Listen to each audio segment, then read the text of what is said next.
So I had zero agriculture background, zero farming knowledge, and when I was 22, I moved out in the country. I just wanted to live out in the country and got my first job at a grain elevator out there. And the training, they brought me to the front dumps and they said, okay, we're going to have trucks coming in today. They're going to be bringing in red wheat and they're going to be bringing in oats. And I said, okay. And they said, the red wheat's going in bins 2 and 4 and the oats are going in 1 and 5. I said, okay, I got it. They showed me how to change the distributor and they walked away.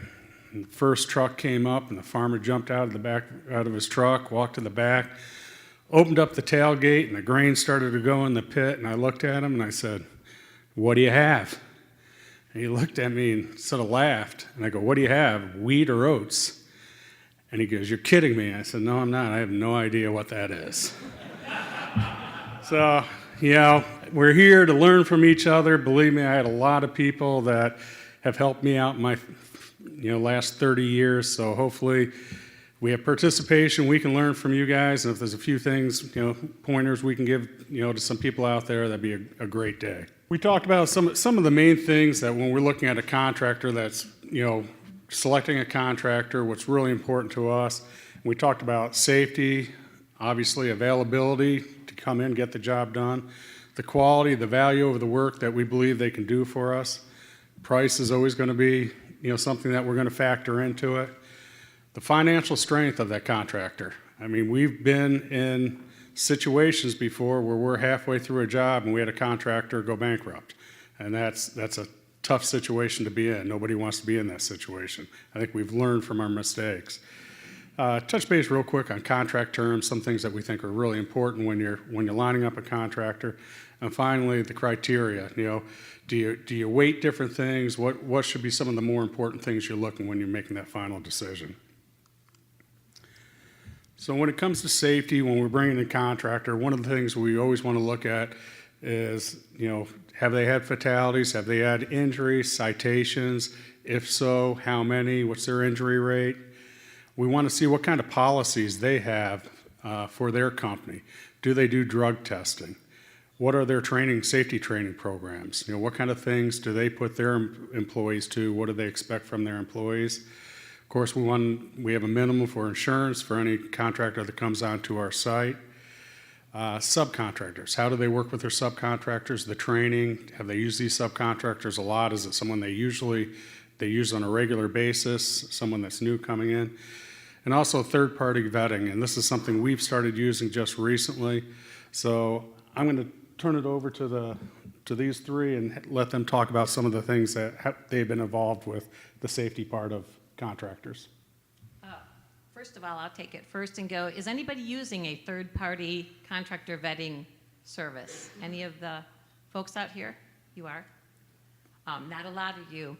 What we found was because we got so big and the requirements that some of our chemical side needs with the process safety management and stuff, they really had to did vet their contractors a lot more thoroughly than I'll say the grain side did.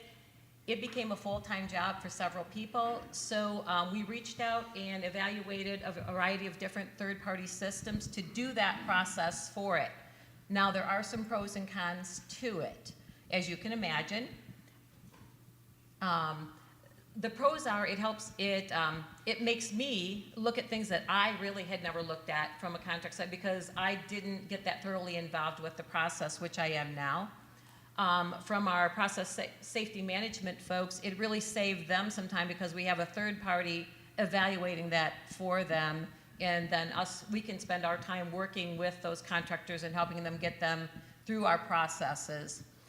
Some of our contractors, we've had small, just family-owned, maybe 3 people contract services who have gone through the system, they've created the programs and have met all the requirements. And we have some contractors who chose not to do the process because of the work involved in it. We help, and our third party helps people get through that process. You're not necessarily on your own, so don't think that. There are costs involved, so you have to evaluate those costs. Sometimes the cost is picked up by the company, such as ourselves. Sometimes part of that is picked up by the contractor, or all of it's picked up by the contractor. So if you want to look into something like that, you really need to evaluate several different options for that. Talk to people who have used different services and figure out what it is you're really trying to get.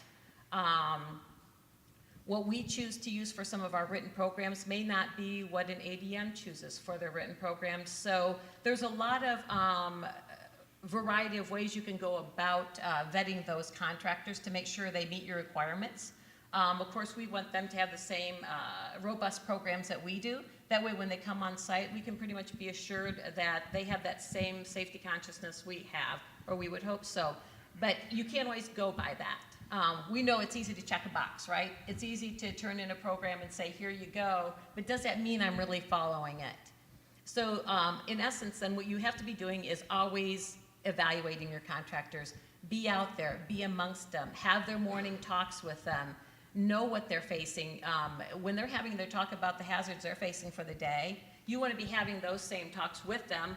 That way you know where they're going to be, what they're going to be doing, so that you can communicate that then to your employees. Hey, the guys are going to be working, or the contractors are going to be working in this area. They should have it roped off. Here's what they should be doing. When you're walking by, check on them. Make sure everything is kosher. Your maintenance people should be walking, your maintenance manager, if you have one, should be walking by and checking on that. Your safety person should be checking on them, just to make sure that they're following our requirements, because it is our facility. They are our employees. We need to take care of them. And we got to make sure our contractors are also taking care of our employees, along with we want to be taking care of our contractors. So that's why, we have robust safety systems. I'll add to that. So this day and age, the liability piece, the legal issues that we see within the industry, they're becoming more and more. So from a liability standpoint, at your companies, it's extremely important to vet your contractors and make sure that you have credible contractors working on your site. We saw this third-party vetting. It was pretty big in petro and gas, and then it moved to ethanol. And now we're seeing it a lot in the grain industry. So we did it company-wide at the Andersons, and it was a struggle for some, but what our takeaway was, yes, there was a lot of upfront work getting contractors compliant with our requirements, but at the end of the day, from a legal standpoint, a liability standpoint, things have gone a lot more smooth because we have proper checks and balances in place that we didn't have before. So when you're doing whether it's $1 million project or a $20 million project, you know that you have credible employees on site that meet your requirements, that your specific company puts in place. And although it has been a struggle getting to this point and getting contractors signed up, the long term is better relationships with contractors. We have deeper trust with those contractors. Our expectation is extremely clear on what we want. They fully understand it. And if there are issues, they get mitigated a lot more quickly and smoothly because of what we have in place. One other thing that I want to add to that is that the third parties, they try to sell you and the contractors, whoever it might be, on the fact that this is almost like once you get into this third-party system, other people that are a part of that third party can go and look at your, say I want a concrete guy in Maumee, Ohio, and they can go and see who already is in the system. And it's almost like an Angies List with pre-qualifications, and then they can go in and fill out the information specific for your company, but it'll give you a grade A through F, I believe, and you can do a search on it that way. That's kind of the sales pitch of how they get you to want to do it. Again, the cost depends on the size of your company, and it can be a few $1,000s, or it can be real cheap depending on how many people you have. But yeah. I was able to talk to a gentleman who was actually on the contractor side of it and then moved over into the hiring of the contractor side of it. And he really appreciated the fact that as a contractor, it improved their safety program. It showed in their TRIRs, their total recordable incident rates and stuff. And then as a person who was hiring contractors, he kind of got familiar with what I need to look for in those kind of things. As I look, I can see OSHA rates. I can see where the injuries are occurring. I can see the 300 forms, which I could always do, but it was more complex to pull those things up. Now they're right in front of me because they need to be submitted. So even though a company or a contractor may have a high TRIR, when I look at the injuries, then I can say, wow, a lot of these were eye injuries. Hey, when they're on site, let's make sure they got their safety glasses on. Let's make sure they're using their face shields and those kind of things, so we could help in that process, but also keep them safe while they're on our site and not incur those injuries. So it gives us a heads up as to, yeah, I still want to use that contractor, even though he may have a higher TRIR or may have a citation. But now I have that knowledge of what it was for, so that while they're on site, I can be paying attention to that so that doesn't occur while they're there. Thank you. The next thing I wanted to talk about was availability. Obviously, when we have a job, when we have a capital project we have to get done, you know, you can have a preferred contractor.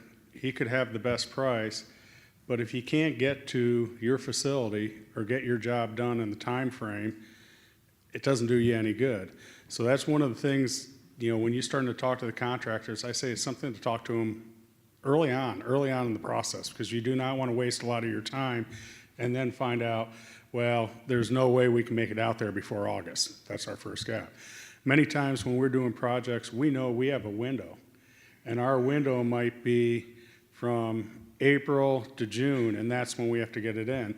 Make sure you talk to your contractors and let them know this is the time frame, this is the time we're looking at getting this job done, so there's clear communications on what you're expecting from them, and so they can say, yep, we still want to be part of this, we want to work on this with you. That's probably one of the biggest obstacles we found is sometimes when we haven't gotten jobs done, is because we just ran out of time. We couldn't line up our window for doing a job with the window the contractors had to put it in. I think it's always important to look and ask the contractors, what are their working hours? We have a policy that when we have contractors on site, we always have Anderson's employees on site. We have found in the past, you know, there were sometimes contractors would come in and say, we want to work 12-hour days. Well, if it's during your off season, is that something you're going to be willing to do, to have employees stay and work 12-hour days, possibly pay them overtime while the contractor's on site? If it's getting that contractor there when you can get your job done, it might make all the sense in the world, but it's good to know. Are contractors willing to work the weekends? If you have a time, a window to get this job done, do they have the manpower to put extra people on the job, or to work the weekends or work longer hours to make sure you still get the job completed? These are all the conversations that I think is important to have with a contractor when you bring them in before you start your full process. I also think it's important to find out, know where they're coming from, because I think when we pull contractors sometimes and they might be traveling 400 miles, 500 miles, but sometimes depending on the job, if you have a local contractor, it just gives you a little more flexibility on the job. They can pull other people a little quicker in emergencies to get things done. So I mean that's something that could play a part. It doesn't necessarily rule a contractor out, but I think it's a good question, good things to know. Where is the group going to be coming from that's going to be working on your projects? Anything to add? That's good.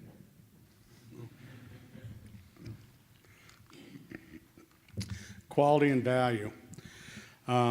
Capacity to get the job done. I mean, our capital projects could range from $5,000 to $20 million. And so you really have to look at the contractors that you're talking to. Do they truly have the capacity to get the job done? You might have someone come in that throws out a lowball price because, man, they want to. This would be their shining moment. This would be that big job that they want to be able to put on their resume. But you have to ask yourself: do they have the manpower? Do they have the connections, the subcontractors to truly come in and get that job? That's something that you want to make sure you're hiring the right person. I think it's important to ask, how many jobs do they currently have going? What are the size of the jobs? You want to make sure that the contractor is not so thin that, they're showing up, but you're not getting the 100% from them every week, because they have too many irons in the stove to say. They're trying to get too many jobs done at once. We've worked with different contractors that we might say are preferred contractors, but there's sometimes where we look and just say, they have too much going on, let's go look at another contractor because it worries us. They just have too many jobs that they're trying to get done all at once. Engineering, we are blessed, our company, we have an internal engineering, so with many of our projects, I can reach out to our engineering group and at least do some preliminary engineering. But, if you don't have that, are you going to external engineering? Is it a design build that you're going to, one contractor with? I think if you want to put it out for the bid process, I think it makes sense to work with an external engineer, so then you can put it out to the different contractors and they're all working off the same build. I like talking to people, who have had work done. Hey, were you happy with them? Did they get the job done on time? Did they work safe? Reach out to people that have had those contractors do work for them. If they've done work for you, were you happy?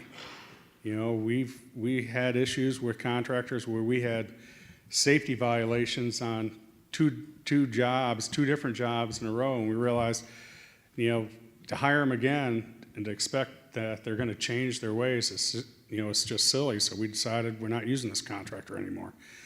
So look at what they've done for you in the past. And I also think it's really important that you come up with your equipment specifications. If you have different specs that you want on your equipment, on your build, it's important that you get it out there. We worked hard on coming up with some standard specs that we have for most of our equipment. So when we roll out on a project, it doesn't matter if it's being done in Texas, Nebraska, Indiana, Michigan, we have certain specs that we're going to require on our equipment as it's going in for the build. Joel, I know you've worked a lot with that. Yeah, we just developed some specs, and we're not complete with all of them, but I think got to the point where we're like, why don't we have these? And we're a big company, we should have specifications, a book that we can send out. That way, if we go to vendor A, B, and C, we're getting comparable bids back, and we know what we're getting. It's not like once we get the submittals and we start looking at everything and say, whoa, we don't want it this way, we want it this way, and we want you to bump this gauge up, and then it starts adding a bunch of value or a bunch of cost. And the other guy was quoting it, and he might have had that exact same stuff that you wanted, and yeah, they were a little bit more, but once you get those change orders, they're going to outweigh that other cost. So coming up with the specifications, and then also just having a detailed scope of work, and in that scope of work, you put in there, here's our schedule, here's what it is. Come up with, when you submit your bids to us, make sure you give us a preliminary schedule. Here's how we're going to meet that date. We're going to start this date. We're going to have this by here, and this by here, and this by here. And just a real broad overview as to what that is, and know that the expectations are there. And if you can't meet that, then we have the discussion, hey, we're really sorry, we're too busy. We can't meet that date.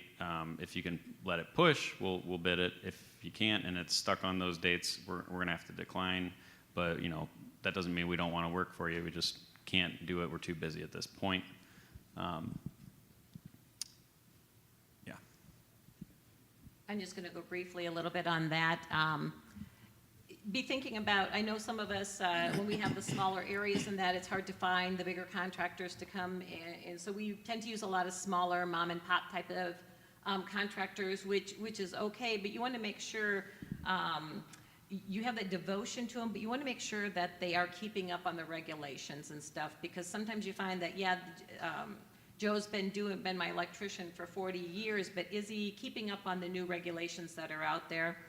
Same thing with your millwrights and those kind of things. Are they keeping up on those ladder regulations and those things, so that what they're installing is going to meet those regulations in the future that are coming?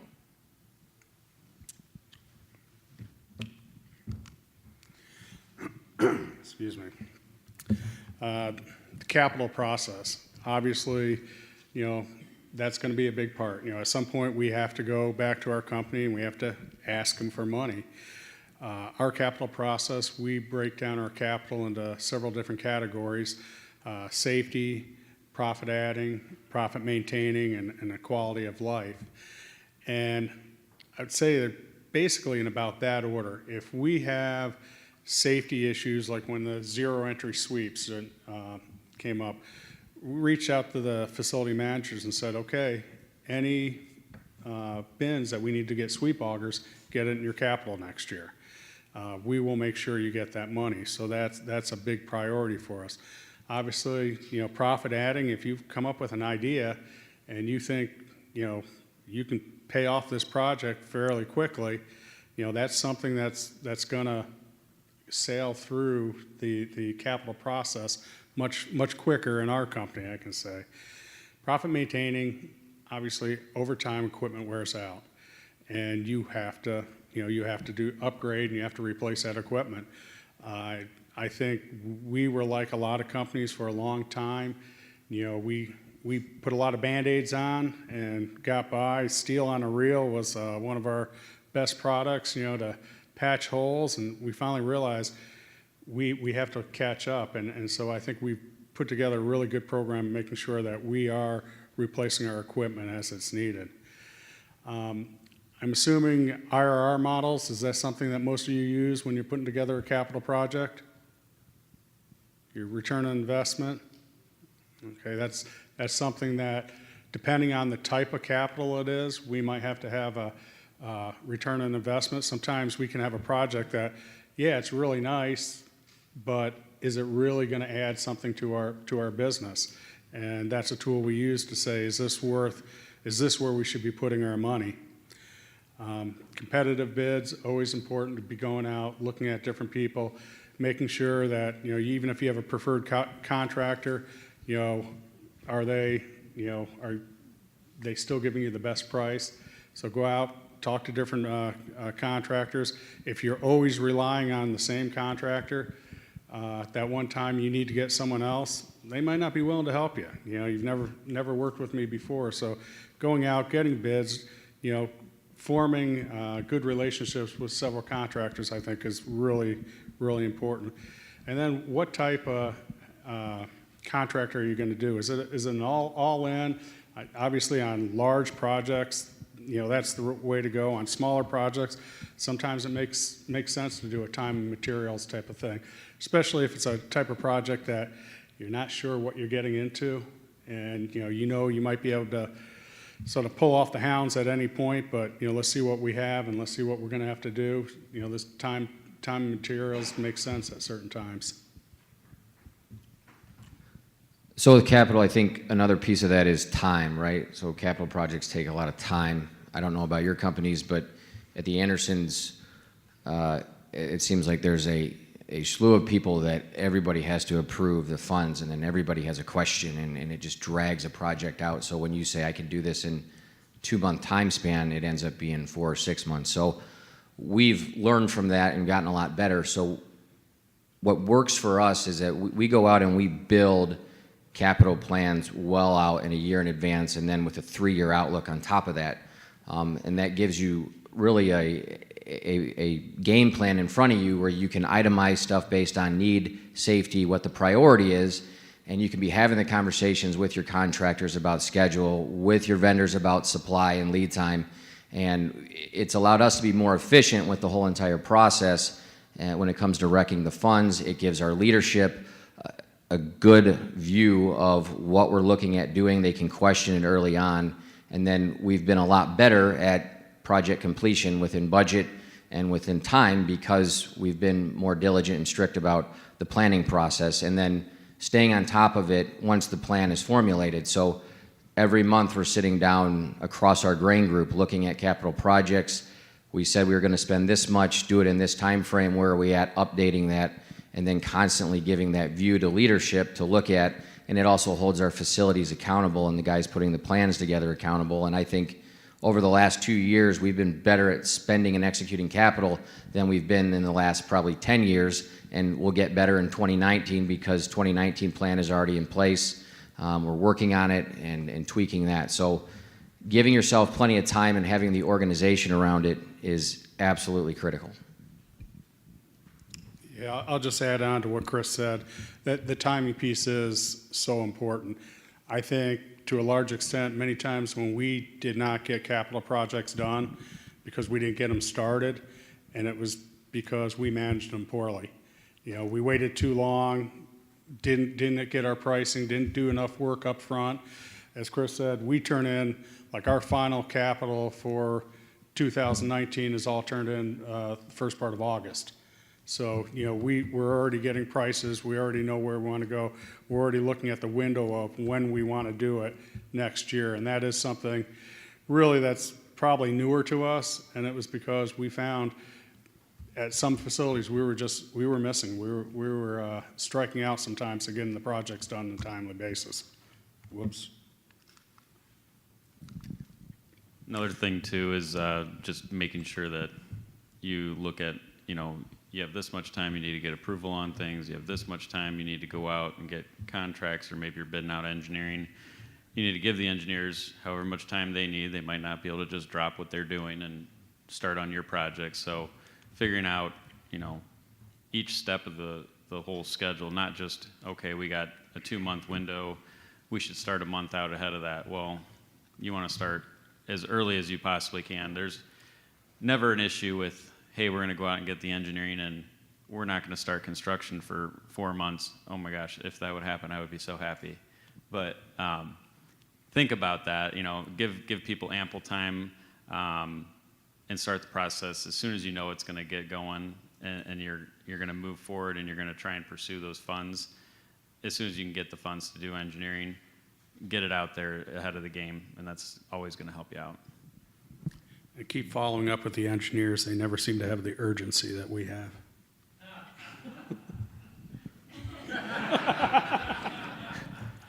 Get me the approval to spend the money.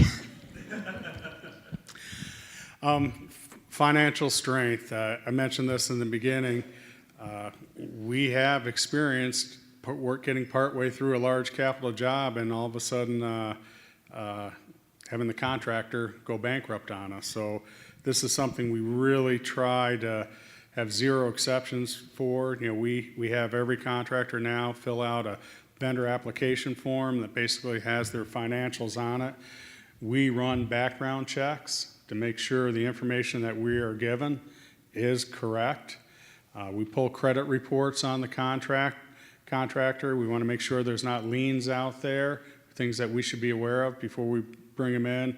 You know, want to make sure that not stealing from Peter to pay Paul because they're trying to finish up another job and so they're taking on ours.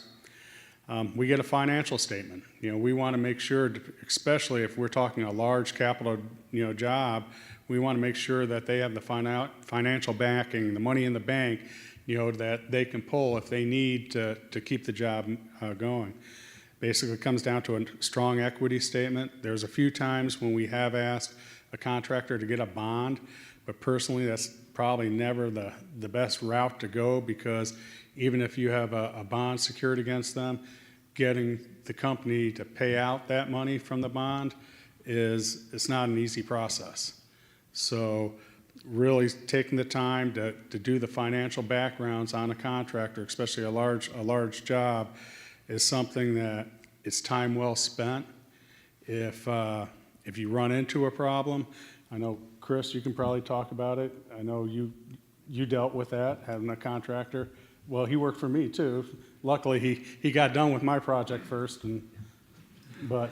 Yeah, so I was on a greenfield project out here in Nebraska, and halfway through the project, our contractor got into financial issues, and it was a horrible situation because we had bushels bought, contracted to come in delivery at harvest time.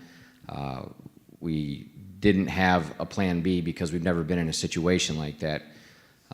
So that was challenging, and it was the 11th hour, and we're scrambling to figure out what we're going to do, and we ended up working through it, and I think we did a pretty good job cleaning up the mess, and we did end up taking grain at harvest. We weren't completed, but we were operational for the most part. And what we learned from that was we have to be diligent with the credit checks. We have to be diligent with the financials. So we have a credit department, and that's all they do all day long is vet contractors and suppliers. And, they're looking at statement of cash flows. They're looking at balance sheets.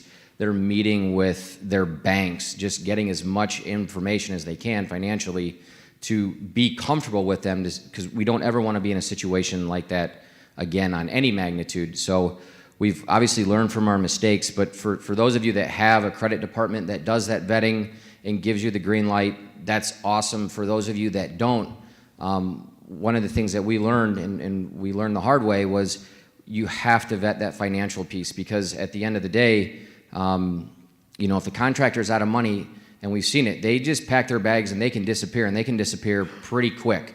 And they don't answer their phone, and the suppliers aren't getting paid, and it becomes a mess, and your project goes from 150 contractors on site to nobody, to people coming on site wanting to get paid, ruining relationships. So I can't stress enough the importance of vetting your contractors, understanding their financial strength, what their weaknesses are, and then utilizing, you know, if it's bonding or personal guarantees or whatever, making sure that you protect yourself, your company, your facility, your project, your dollars, because ultimately that impacts your customer at the end of the day, and you have to have your customer to make your business work, and it can go south so quick. So having gone through that, I would say vetting and understanding the financial strength of your contractor is huge.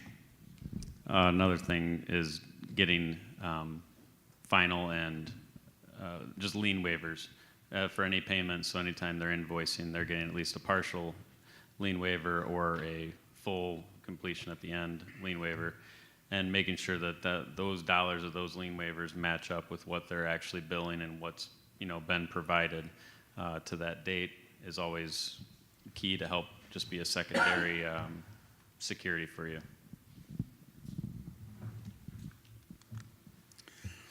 Contract terms, I didn't put a whole lot in here, but obviously you have to have a description of the work, and it's got to be very well spelled out. Many times I think we attach our scope of our work with our contract when it goes out. You want to have the timetable spelled out, you know, when there's to start by, if there's a completion date, when their completion date is, payment structures on how they're being paid, how often, what percent they're getting during that. We always tie their insurance in with our contract terms to make sure that, you know, they are financially in position if something goes wrong. So, you know, that contract terms, you definitely want to have spelled out as far as if you're going to hold a certain amount back at the end of the job until you have a chance to test the system, your punch list, go through, and, you know, what is the date for that final payment. You know, you don't want any surprises. You don't want to upset your contractor because he is expecting to get his final invoice paid, and you're holding back 5% until you get to test the entire system. So that should all be spelled out very clearly on the contract. And I'll say, from the insurance standpoint is really important to us. There's two things that will not allow us to move forward with a contractor through our third-party system, and one of those is that they don't meet our cardinal safety rules, fall protection, confined space entry, and lockout, tagout. They have to have robust programs for that so that we know that those are the things that people can get seriously injured or have a fatality on. And the other is insurance. I won't approve a contract unless their insurance is completely in place. And sometimes that takes a few times of back and forth with the company or with their insurance company to get that documentation in place. Another thing with the insurance is you go to an engineering firm and they've got $1 million, maybe even up to $3 million in errors and omissions. So they're doing the design fails, they have issues with the structures, the foundations, just the overall performance of the facility is not doing what it was designed to do and what you wanted and what the scope of work was. So that's always great that you have that through your engineering firm. Now, say you go to design build. Well, those contractors are then doing all the design, and do they actually have errors and omissions insurance? I mean, are they able to stand behind and back up their work, or they just say, well, you're not running it right? And you just got to have that, and maybe think about, do you have them add that for that project? Do they already have it? Maybe they're going to a third-party engineering firm, and they're having them do the design, and then that errors and omissions insurance filters through them, through the contractor back, so that you know that you're still covered in case you get to the end result and it's not doing what it is meant to do, or you have failures or other issues down the road. So looking at errors and omissions on any type of contract is always good. Thanks, Joel. Criteria for selection. I think, we talk about a lot of different things that we want to look at, whether it's safety, it's the financial side of it, it's the availability. So when it comes time to selecting the contractor, there's a lot of different things you got to look at. And one of them is, we broke down 6 or 7 different things. Are any of those non-negotiable?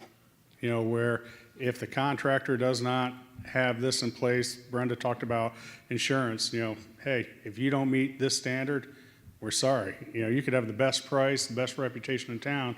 You don't have that, you're not going to be considered for the job. Should some of the qualifications be weighted? You might have a contractor that, he has the bid that's higher than 2 others, but he can get that job done in that window that you need it done. That might be that weighted piece that you look at that swings it for that contractor. Even though his price isn't the cheapest, you look at, there's many different things that are going to help you to choose the right person. I always say break it down, make a short list of who you think are the qualified contractors that you want to be involved in it, and then make sure you have a selection committee. I don't think it should ever be one person's decision on who the final contractor is. When we get together, we have engineering, we have operations, we have our safety. There's a lot of people that are looking at the different contractors we brought in and then come together to make a decision. And so, none of us are an expert in every part of the business, but we all have our niches that we sort of hold true to.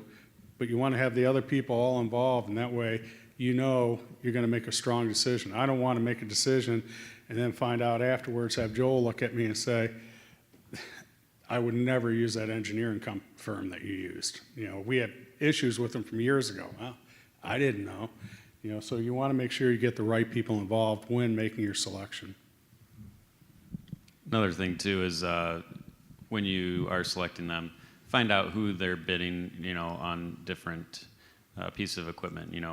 Are they using vendor A, B, or C? Maybe you've had good luck with A and C is much, much cheaper and you don't really like it. Well, have on your bid sheet a breakdown sheet and say, this is how much this piece of equipment is, this is how much this, these structures are, and then actually have a spot where they can fill out, we're using vendor A, we're using vendor B, and all those different things. And then you can look at it and say, hey, we don't really like that one. Did you get any other bids for this equipment?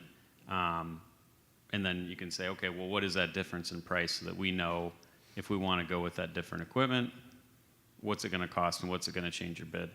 And give options too. I mean, if you say, hey, we really like the Cadillac here, but we just want an option for that because we don't know if we can afford it, give us, a Kia or whatever. Not to bash them, but, having all of that laid out before the bidding process and in the scope of work and everything is always key. And finally, I finished off by once on the premises. Once a contractor has been awarded, the job, we bring them in. We want to sit down with them the first day, go over what our rules are, what our emergency plan is, what our site safety rules are. We have a sign-in, sign-out for all the contractors' employees every single day. We put them through our facility training, even though they've gone through this vetting and they have the training, but there's site safety. There's specific things to our facility that we want to make sure that they know about. We want them to, especially on larger jobs, morning meetings every morning with the crew. We want our supervisor to be part of it so everybody's aware of what's going on that day. If there's crane work that's going on and they're going to be lifting heavy piece of equipment, we want to make sure everybody's aware of it. Do we have to clear out part of our elevator? If they have to shut power down to part of the facility while they're doing certain work, we have to know about it. We have to make sure, yeah, that works for us. So those morning meetings are very important. We want at minimum weekly updates, if you're using a Gantt chart, where we are, it's going to be spelled out before the job ever starts, the timing of each part of the job and when it should be completed. But we want to update that on minimum on a weekly basis, because if you don't keep up on it, you can get behind and not even realize it. And this is a great visual to find out where are we in the process, are we on time? Do we maybe have to talk to the contractor about working longer hours because we know we have to have this job done at a certain time, or working the weekends? By having this chart, having that open communication, you're not going to lose track of where you are in a job. And finally, at the end, the contractor closeout, involves the testing of the equipment, making sure all the labeling has been done in place, cleanup, walkthroughs, having a final punch list, making sure they come back out, that we feel satisfied that we've covered everything. When you do that walkthrough, you want to do it with the contractor, you want to do it with several employees. More eyes are better than a few eyes. So you want to get people out there to really make sure you're satisfied that the job's done, is up to your satisfaction. You don't want to be calling the contractor 3 different times over the next 6 months saying, oh, by the way, guess what I found? Oh, by the way. It's not fair to the contractor, and you didn't do your job if that's how if you're having to react that way. One other thing that you want to get it closed out before you pay that final invoice, look at in your scope of work, in your contract documents, that the deliverables have to all be received prior to final payment. So that's all your submittals, all your final equipment drawings, all your engineering drawings. Are you getting them in AutoCAD? Are you just getting PDFs? Are you getting a 3D model? Spell all that out so they know what the deliverables are. They can work on it ahead of time. If you just come in at the end and say, well, I'm not paying you until I get the drawings, well, okay, it's going to take us a month to get these drawings together, so that's not fair. If you have that open communication early and put into the contract documents, you can't really argue, hey, it's in the contract. You said you were going to do it before you get us, the final payment, so where is it? Yeah, and I'll add, so my experience, I've had 2 bigger projects go south. Maybe I'm not good at what I do, I don't know, but I've learned a lot, and things like the SignIn Sheets, the documented daily meetings, the Gantt charts, document, because in my situation, that documentation ended up saving probably my career and the Andersons a lot of money, because whether it was through subpoenas or whether it was through litigation or deposition, when you get legal involved, you open up a world that is not very inviting and you don't really want to be a part of, and they want everything. And having good documentation in place and being able to prove how things started all the way to where they ended or went south is absolutely critical. So make sure that you document everything from sign-in sheets to toolbox meetings, whatever it is, that you have written documentation of the whole duration of a project. And sorry, Brenda, I keep interrupting right before you. And then also, having the weekly meetings, and it's really annoying to take notes. I hate doing it myself, but taking notes and then sending it out in email, having the open issues list that you're making notes on, and it's open, it's at 50% this week, 75% needs to happen by this date, and hold people accountable, even internal people. You might have somebody in the tax department or a marketing department that's supposed to get something done, that might not even be really related to the project construction, but holding those people accountable. If you have a meeting and every week after week after week, you're like, still not done, we were going to get this done in April and it's June, what's the deal? And then other people, nobody wants to be that person that's, really late on something and getting called out in a meeting with a bunch of people. So documenting the meeting reports and open issues and sending them out, it's one thing to just take notes. You could write those notes at any time. If something came up in the future, you could say, oh, I got notes here. Well, send them out an email. Hey, here's a recap. Let me know if there's any issues. That way, if they have the opportunity to take a look at those notes, and they can say, well, that's not exactly true, so I don't want that in the meeting report. But give them that opportunity. From a safety side, the sign-in sheets are really important because, number one, you need to know who's on your property. In the event you would have to evacuate, you would have those sign-in sheets so you would know who would be on your property, and you can make sure everybody's accounted for. And number two, you know that our contractors lots of times have rotate of employees as well. So you want to make sure that everybody who has come on site has been aware of your site safety rules and has been through that training and discussion. Have good open communication with your contractors. Check up on them. Let them know you care. And I think you'll find that you'll develop that good working relationship with them. Sometimes you have more than one contractor on site, so you want to make sure that everybody is aware of where everybody is going to be and what they're going to be doing. So you want to make sure you're sharing that same information amongst everybody. All right, that concludes our presentation. Do we have questions? No, we don't want their opinion. Yeah, we generally, even before we get going on something, we'll say, hey, maybe we got a couple contacts that, we do a lot of business with, and we can just kind of say, hey, what do you think? You've been to this site before. What do you think it might take to do this? And then, get their opinion. And once they do come out with, hey, we think it's going to take 9 weeks, what is that going to do if they go 12 weeks? Is that going to be a big issue? Have that open communication with them and say, hey, I understand you think it's 9 weeks. We absolutely have to have it in 12 weeks, and we may need to put liquidated damages on it. And yeah, that stinks, and you're asking for something, and maybe you're not giving them an incentive to get it done early. So sometimes you got to meet in the middle on that. But having that liquidated damages, if they get so busy with a bunch of different projects, are they going to want to go and get the one done that they're going to have to pay money if they don't get it done? Or are they going to go focus on another one that, yeah, they might need it done, and maybe they're complaining, maybe they're a good client of theirs, but I don't think anybody wants to pay out money for liquidated damages, but you do need to make it fair and make it a two-way street and agree on what it's going to be up front as well. Well, the most important part of it is have good communication, so you know about it beforehand. You don't want it to be that day, all of a sudden, contractor coming to you and saying, hey, by the way, you can't use these last 2 bins because I got to be working up here. So if you know about something like that a few days beforehand, lots of times you can work out a solution that works for both of you, whether it's changing up your binning for a few days or how you're moving your grain. So we've done things where contractors needed the power off to do a large section that was going to take 1 day, and we told them, okay, we need you to come in on a Saturday. Because we can't afford to shut down at this time. We have vessels in or, trains in, and we have demurrage if we don't get them out. But, we'll come in so you can work on Saturday to get this work done while we're, not in operation. So I think usually as long as you have good communications, you can usually work it out. I think if it's that surprise thing where they come to you that day and say, hey, you can't use this piece of equipment, yeah, that can make it tough.